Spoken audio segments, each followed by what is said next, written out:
Part 5. Building Long-Term Habits and Staying Motivated. Hi, it's Crystal again. In the last part, I shared some practical daily exercises that helped me practice English every day. But here's the truth.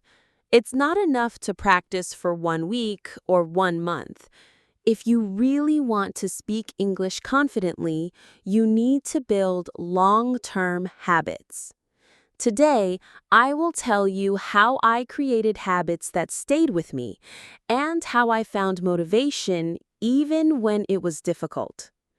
The first secret is start small and stay consistent. Many people make a big plan. They say, I will study English for 3 hours every day. And maybe they do it for 3 days. But after that, they are tired, busy, or bored. Then they stop. I learned that it's better to start small. For example, just 10 minutes a day, or even 5 minutes. The important part is not the time, but the habit.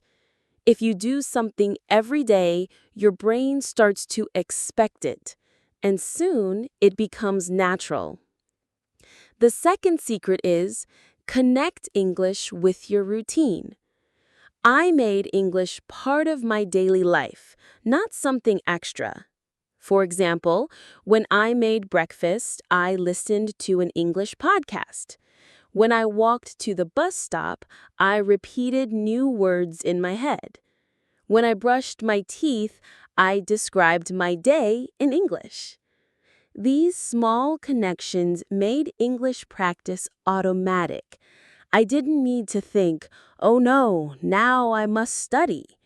Instead, it was just part of my normal life. The third secret is track your progress. At first, it feels like nothing is changing, but small progress adds up. I kept a little notebook. Every day, I wrote 1 new word or 1 sentence I learned. After 1 month, I looked back and thought, wow, I learned so many things. This gave me energy to continue. You can also record your voice every week. Later, listen again. You will hear how your speaking improves. The fourth secret is make practice enjoyable. If English feels like boring homework, you will not continue. I chose activities I loved. I watched cooking shows in English because I enjoy food.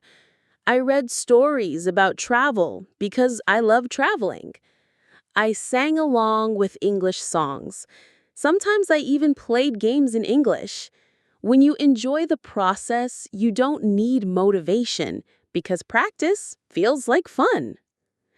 The fifth secret is celebrate small wins. I remember the first time I ordered coffee in English without fear.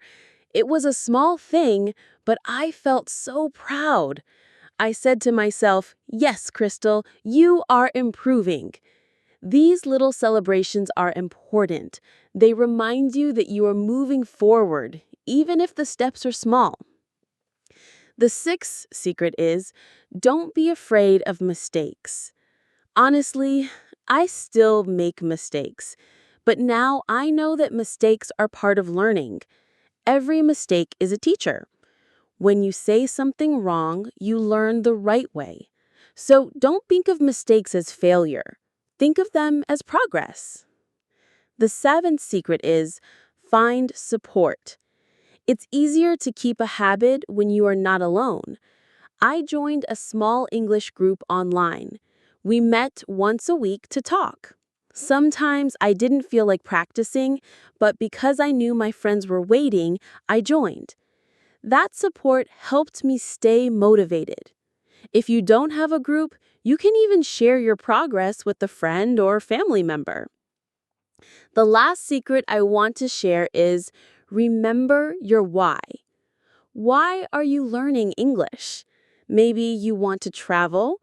Maybe you need it for your job. Maybe you want to make international friends.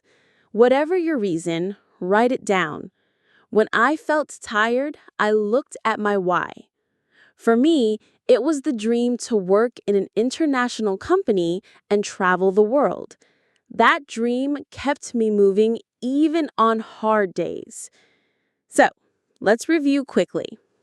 Start small and stay consistent. Connect English with your daily routine. Track your progress. Make practice enjoyable. Celebrate small wins. Don't be afraid of mistakes.